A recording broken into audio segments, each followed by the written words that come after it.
Bom, vamos lá, pessoal. Retomando a aula aqui.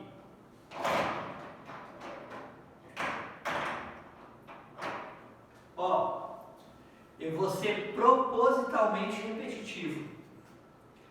Essa parte que a gente vai falar agora aqui na aula é que tem maior incidência de questão em concurso público, quando o assunto é atos administrativos, certo? Pode deixar o ar ligado aí que tá bom. Não, tá bom. É a parte de maior incidência de concurso público, tá ok? Olha só, a gente vai falar da extinção do ato administrativo. Não vá cair na besteira, que atos administrativos realmente é um assunto muito longo, não vá cair na besteira de estudar só a parte de extinção, né? Apesar que é um maior número de questões, mas até mesmo porque, para saber bem do ato, da extinção do ato, você tem que ter um conceito muito bem estabelecido na sua cabeça da definição do ato, dos atributos, dos pressupostos, do PAT lá que a gente falou, presunção de legitimidade, auto-executoriedade, tipicidade e imperatividade. Você tem que saber o confifor mob, competência, finalidade, forma, motivo, objeto. Você tem que ter esses conceitos bem claros na sua cabeça. Mas a extinção do ato realmente é a parte que tem mais questão. É a parte que as bancas de concurso mais cobram, tá? E vamos começar falando aqui da anulação. A anulação ocorre quando o ato administrativo ele tem um vício de legalidade. Então, eu anulo o ato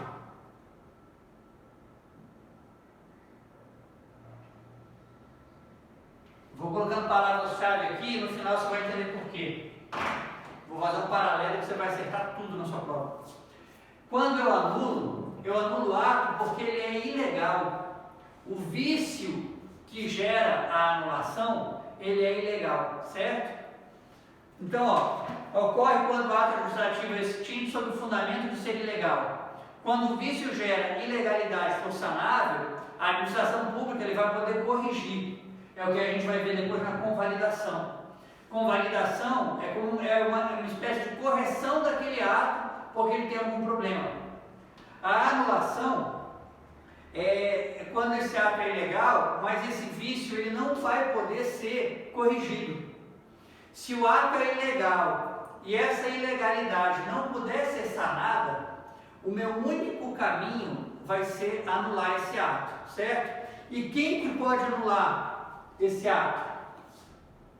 O ato ilegal. A própria administração ou o poder judiciário. A diferença é que a própria administração ela pode anular de ofício, enquanto o poder judiciário ele só pode anular se ele for provocado. Se provocado. Por causa de um princípio chamado inércia que tem no poder judiciário. Para que o poder judiciário anule um ato, ele tem que ser provocado. Tem que alguém chegar no poder judiciário e falar assim: poder judiciário, é o seguinte, esse ato aqui é ilegal, por isso, e eu solicito a anulação dele. Aí o poder judiciário vai poder agir. A administração pública não. A administração pública olhou e falou assim: não, esse ato aqui ele é ilegal, eu vou anular isso aqui porque isso aqui não está errado, está ilegal. Ela vai e anula de ofício. Não precisa que ninguém peça que ela anule. Se ela mesma percebeu aquela ilegalidade, a própria administração pública anula de ofício. E o que acontece com essa anulação? Essa anulação, ela vai ter efeito ex tunc. O que é efeito ex tunc? É o efeito retroativo.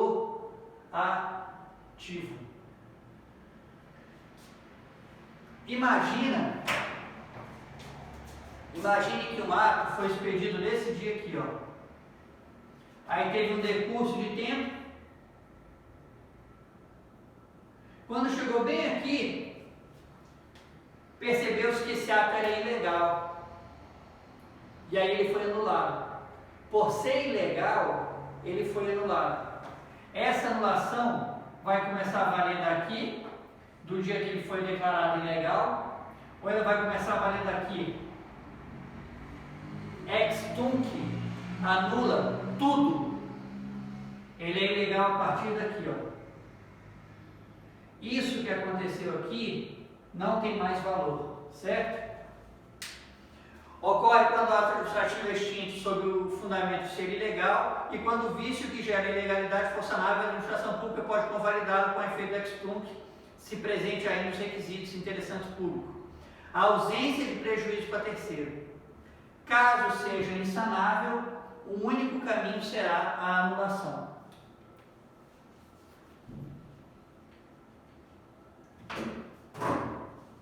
O ato administrativo pode ser anulado tanto pela própria administração de ofício quanto pelo Poder Judiciário se provocado, isso eu já falei. Os atos anulados não geram direitos adquiridos. Isso é importante você decorar. Os atos anulados não geram direitos adquiridos. Logicamente, né, se ele fere a lei, ele não tem como gerar um direito adquirido para uma pessoa. Mas os efeitos produzidos para os terceiros de boa-fé serão emitidos em observância ao princípio da boa-fé do atributo da presunção da legitimidade. O que acontece, gente?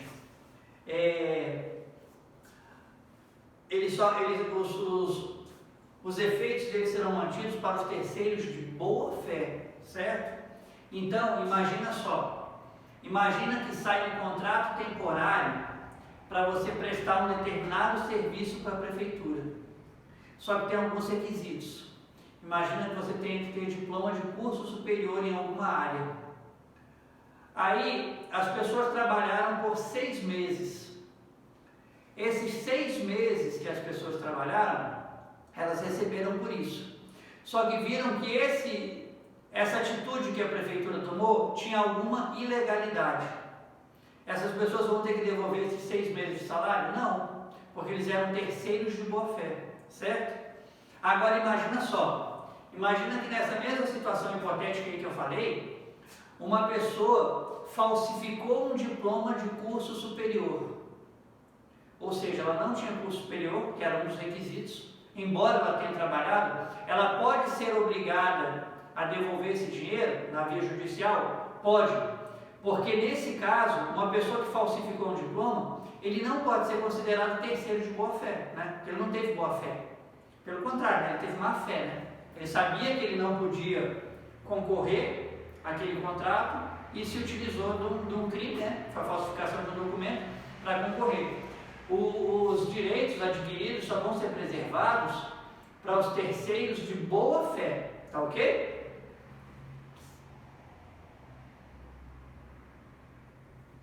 A Lei 9.784 de 99, ela diz o seguinte: o direito da administração de anular os atos administrativos de que decorram efeitos favoráveis para os destinatários decai em 5 anos, contados da data em que foram praticados, salvo comprovada má-fé. Porque se houve má-fé, pode descobrir que esse diploma é ilegal, podem descobrir isso daqui a 10 anos. A administração vai poder recorrer, tá certo? Então, o que é importante a gente saber da anulação? A anulação ocorre porque o ato era ilegal. Ele pode ser anulado pela própria administração de ofício ou pelo Poder Judiciário se provocado. E se anulado, ele terá efeito ex tunc, terá efeito retroativo, apaga tudo, não apaga apenas da data da anulação para frente, apaga desde que o ato entrou em vigor, certo? Eu vou montar esse esqueminha aqui, você vai ver que isso aí vai te ajudar demais na hora da prova. Vamos falar agora da revogação. Quando que ocorre a revogação? A principal diferença da revogação para anulação é que na revogação o ato ele era legal. Não havia ilegalidade nesse ato. Ele era um ato legal. Ocorre que esse ato ele se tornou inoportuno ou inconveniente. Então ele será revogado. ele não será anulado. Se ele era legal, não tem como você anular, né? Porque para anular você precisa de alguma ilegalidade. Então veja bem, se ele era legal, se não havia ilegalidade, o Poder Judiciário vai poder intervir? Não. Então quem é a única pessoa que pode revogar o ato? É a própria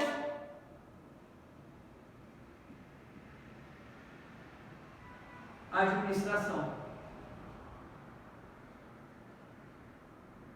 A própria administração é que vai poder revogar. Por quê? Porque ele não era ilegal. E quem é a única pessoa que pode analisar se um ato é oportuno e é conveniente? A própria administração. A própria pessoa que emanou aquele ato, né? Alguém pode falar para você o que é oportuno e conveniente para você? Sim, pode até falar, né? Mas você é obrigado a aceitar a opinião daquela pessoa? Não. Você aceita a opinião se quiser, né? Isso é o que ocorre na revogação. Agora tem uma coisa. Enquanto na anulação o efeito ex tunc anula tudo, na revogação esse efeito ele não é mais ex tunc. Agora ele é um efeito ex nunc. O que é ex nunc? Como é que você vai fazer para não confundir ex nunc com ex tunc? O ex tunc apaga tudo, ele retroage, ele anula tudo. O ex nunc, ele nunca retroage, entendeu? Ex tunc apaga tudo, para trás, para frente, apaga tudo. O ex nunc nunca retroage, é só daquela data para frente, certo? Efeito ex nunc. Ex nunc, ele é irretroativo. Efeito ex nunc, ele é irretroativo. Vamos pegar aquele exemplo que eu dei. Uma empresa pública uma empresa privada solicita o auditório de um órgão público para ministrar palestras todo domingo. E aquele órgão público vai e empresta. E você não, está prestando um serviço para a comunidade, está trazendo palestra, está trazendo algum evento cultural, sei lá. É interessante? É oportuno? É conveniente? Vamos emprestar. Esse órgão público que emprestou o auditório, ele começa a perceber o seguinte: estão estragando tudo, estão rasgando as cadeiras, estão quebrando o banheiro, estão pichando a parede de dentro do auditório, está inconveniente esse empréstimo. Vamos revogar esse empréstimo para essa empresa. E vai e revoga. Tem como apagar o que foi feito antes? Não, porque o que foi feito antes foi feito dentro da legalidade. Aquela empresa particular que pediu o auditório não estava fazendo nada ilegal. Eles pediram o auditório emprestado, o órgão público emprestou. Não tinha ilegalidade nenhuma. Então, essa revogação, ela só vai valer daqui para frente. Aquele período emprestou o auditório nessa data, a empresa estava usando, chegou aqui e revogou o empréstimo. Esse empréstimo tem como voltar para trás? Não, ele vai valer daqui para frente. Isso é o que a gente chama de efeito ex nunc.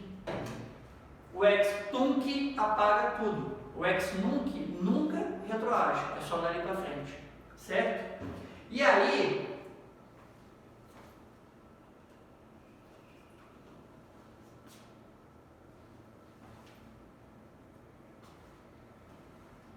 só que o que acontece, pessoal? Tem alguns atos que eu não vou poder revogar, certo? São chamados atos irrevogáveis. Que atos são esses que são irrevogáveis? Os atos consumados, porque eles já esgotaram os efeitos dele. Imagina que alguma empresa solicita o empréstimo de um estádio de futebol para fazer um show, certo? Aí ele vai fazer um show beneficente ou sem ser beneficente, enfim. Solicita o empréstimo de um estádio de futebol para fazer um show, vamos supor, dia 1º de maio, dia do trabalho. Ah, vai ter um show para os trabalhadores no dia 1º de maio, você me empresta o estádio de futebol? Empresto. Tem como a administração pública revogar esse empréstimo no dia 5 de maio? Não tem, porque esse ato já esgotou no dia 1º de maio, que foi o dia do show, né? Então, atos consumados não tem como revogar. Outro ato que não pode ser revogado são os atos vinculados. Por que eu não tenho como revogar um ato vinculado?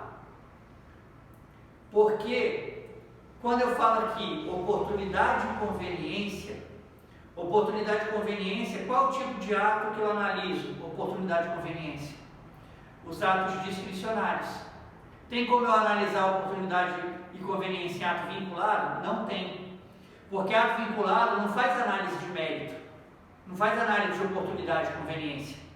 Consequentemente, não tem como eu revogar um ato vinculado. Outro, atos que já geraram direitos adquiridos. A pessoa já teve um direito adquirido, já incorporou esse direito ao patrimônio dele, não tem como eu revogar esse ato. Eu posso anular, né? Se o ato é ilegal. Revogar, não. Atos integrativos de um procedimento administrativo. Também não tem como, porque esse procedimento ele já foi feito. E meros atos administrativos. Por exemplo, imagina um agente do Detran. O semáforo lá está estragado e o agente do Detran está aqui. Ele segura o trânsito dessa avenida e fica fazendo assim para que os carros dessa avenida aqui passem. Isso aqui é um mero ato administrativo. Como é que você revoga um mero ato administrativo? Você vai mandar os carros já passar da ré? Não tem jeito, né? Então, meros atos administrativos também não podem ser revogados. E agora, a gente vai falar da convalidação. O que é a convalidação, gente? A convalidação, ele vale também para atos ilegais, da mesma forma que a anulação.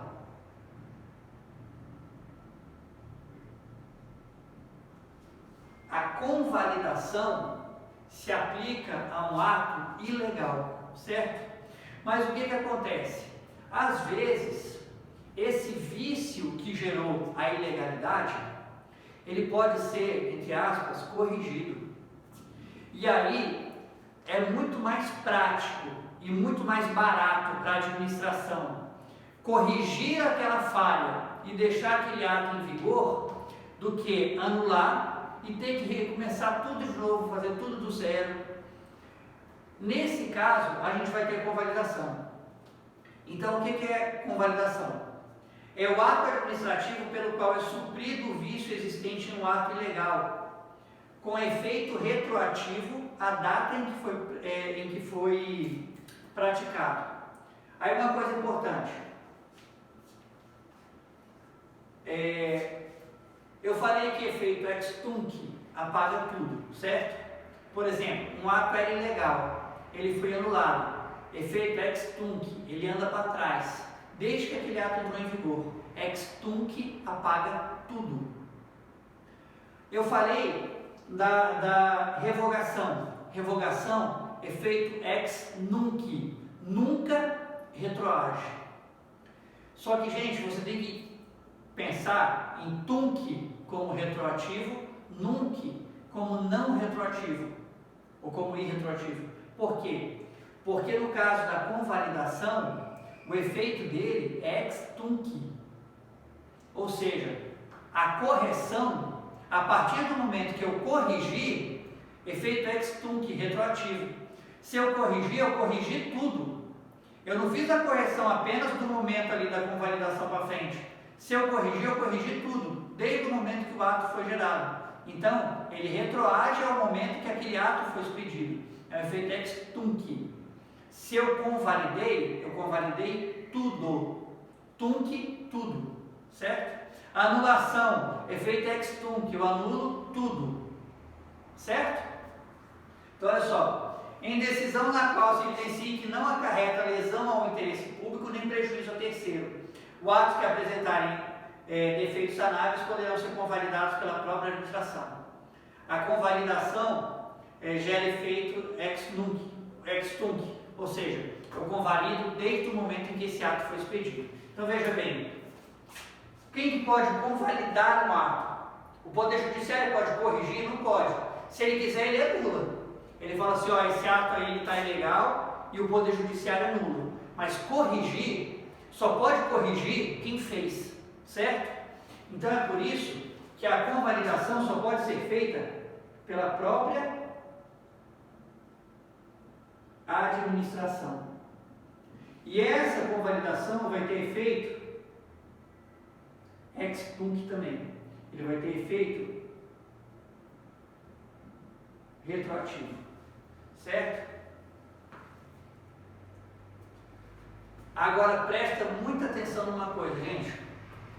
Vou até chegar perto aqui para fazer essa observação a você.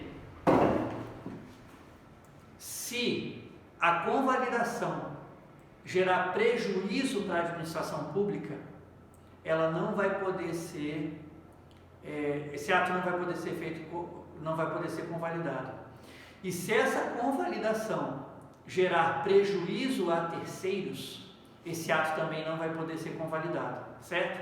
Então preste atenção nisso. Se acarretar lesão ao interesse público, né, prejuízo ao interesse público e prejuízo a terceiro, não vai poder convalidar, tá ok? Algumas observações mais aqui, ó. O que eu preciso para que eu possa convalidar um ato? 3 coisas. O defeito tem que ter natureza sanável, não pode causar prejuízo a terceiro e não pode acarretar lesão ao interesse público. E tem alguns atributos que são convalidáveis. Você vai lembrar do mnemônico foco. Olha que legal. Ó, foco é quando vai poder ser convalidado. Quando o vício for na forma e quando o vício for na competência. Nesses 2 casos, eu vou poder convalidar. Por exemplo, imagina que a licença para um servidor público foi deferida pelo delegado municipal. Mas só quem poderia ter deferido aquela licença era o delegado regional, ou seja, era o chefe do delegado municipal. Precisa eu cancelar tudo e começar o processo todo do zero? Não, eu posso convalidar. Eu posso substituir esse deferimento. É um vício convalidável. Foi um vício de competência. Só que veja bem, se a competência for exclusiva, ela não vai poder ser convalidada, certo? Outra situação em que o ato vai poder ser convalidado, se o vício for na forma. Se a forma não era exclusiva, se não havia uma única forma de fazer alguma coisa, eu vou poder convalidar também. Imagine que era um determinado ato administrativo era para ser feito através de memorando, mas foi feito por ofício. Isso é fácil corrigir, né? Então eu não vou precisar pagar tudo. Eu vou corrigir a forma, fazer da forma correta e esse ato vai poder continuar existindo, certo? Objeto, motivo e finalidade eu jamais vou poder convalidar, certo? Então imagina que um ato está ilegal e esse ato é ilegal porque o vício dele não é nem de forma nem de competência, é um vício de finalidade. Eu posso convalidar? Não. E se eu não posso convalidar, o que eu faço? Eu deixo por isso mesmo? Continua valendo? Não. Eu vou ter que fazer o quê? Anular, certo? Se é um vício que não pode ser convalidado, a minha única alternativa é anular, tá ok? E tem outros 2, gente, que se você reparar, eu fiz questão de fazer em cores diferentes, que é a cassação e a contraposição. Por que eu fiz questão de colocar em cores diferentes? Porque não é unanimidade na doutrina, certo? não são todos os doutrinadores que aceitam a cassação e a contraposição como forma de extinção do ato administrativo, tá ok? Mas eu vou colocar aqui porque conhecimento nunca é demais, né? Pessoal, o que seria a cassação? Cassação, ele tem caráter de penalidade. Por exemplo, você tem uma licença para algum tipo de serviço. Aí você comete uma infração administrativa e essa licença que você tinha, ela vai ser cassada. Ela tem aspecto de penalidade. E o que seria, por outro lado, a contraposição? A contraposição, como é que eu posso dizer aqui? Eu vou botar aqui até entre aspas.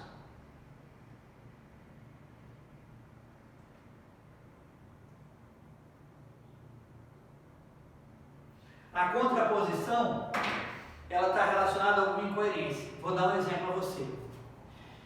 Imagina que você passou no concurso para agente prisional, né? Que agora chama Polícia Penal.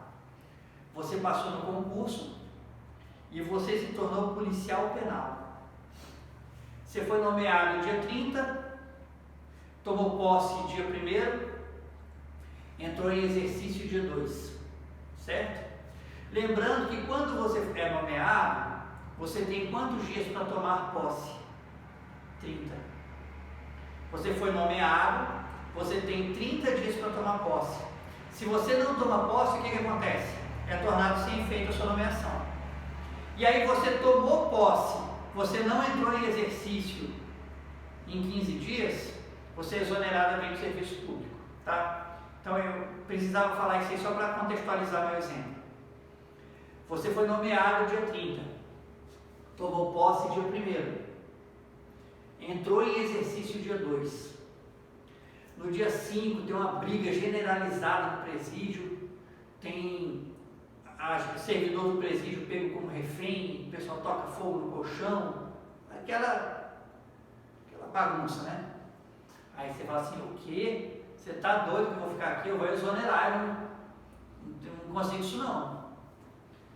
Para ser policial penal, a pessoa tem que ser de uma coragem absurda. Eu tenho enorme admiração pelo pessoal que trabalha no presídio. Os caras são corajosos demais. Tenho enorme admiração, enorme mesmo, enorme admiração pelo pessoal que trabalha nos presídios. Tem que ter muita coragem para trabalhar ali. Mas vamos lá. Dia 5 teve essa rebelião aí, né, entre aspas. Aí no dia 7 você falou, cara, é perigoso demais, não vou não, eu peço exoneração. Pediu a exoneração dia 7. Você foi nomeado dia 30, tomou posse dia 1º, entrou em exercício dia 2, dia 7 você pediu exoneração. Aí lá no dia 25 você fala assim, cara, as contas vão chegar aí, como é que eu vou pagar as contas? Com que dinheiro eu pago minhas contas? Falou, quer saber? Eu fui nomeado dia 30, eu tenho até dia 30 do mês seguinte para tomar posse, eu vou tomar posse lá, está dentro do prazo, pode fazer isso? Não, não pode. Por que não pode? Porque a partir do momento que você pediu a sua exoneração, você já havia entrado em exercício e você pediu a exoneração, você praticou um ato, praticou um novo ato que produz efeito contrário ao anterior. Qual é o efeito contrário à nomeação? Exoneração, certo? Então, contraposição é isso, é quando tem uma incoerência.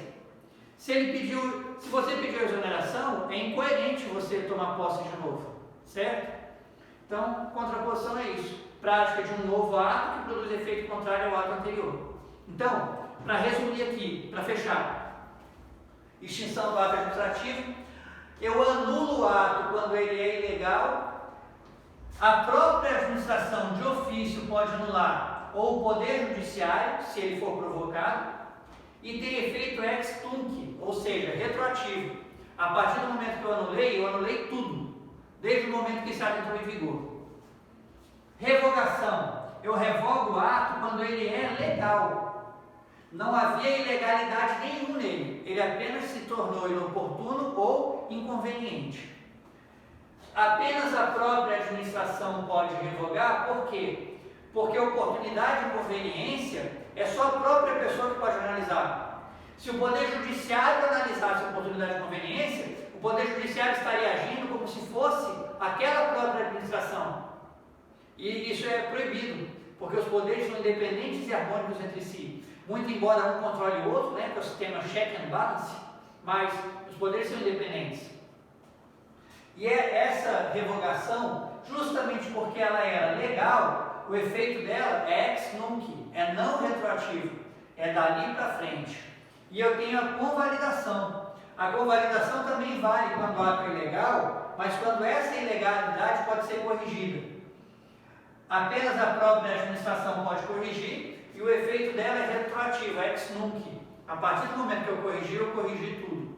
Lembrando que eu só posso convalidar se o vício foi na forma ou na competência. Finalidade, motivo e objeto jamais vai poder ser convalidado. Eu vou ter que anular.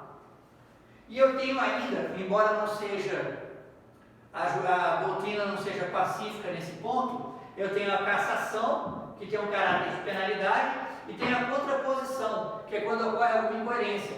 É quando a prática de um novo ato é contrário a um ato anterior. Beleza? Pessoal, essa parte de extinção do ato administrativo ela é fundamental. Ela tem que estar muito bem definida na sua cabeça, tá certo? Porque a parte mais cobrada em concurso público, dentro do conteúdo de atos administrativos, a maioria das questões se refere à extinção do ato administrativo, tá certo? Então é isso aí, pessoal, revisar a aula, resolver bastante exercício e qualquer dúvida, manda no chat aí no grupo do Foco, manda para mim pelo meu e-mail, manda no meu canal, quem puder dar uma acessada lá no meu canal no YouTube, agradeço, tá certo? E bora estudar, galera, bora estudar que os concursos estão vindo. Abraço!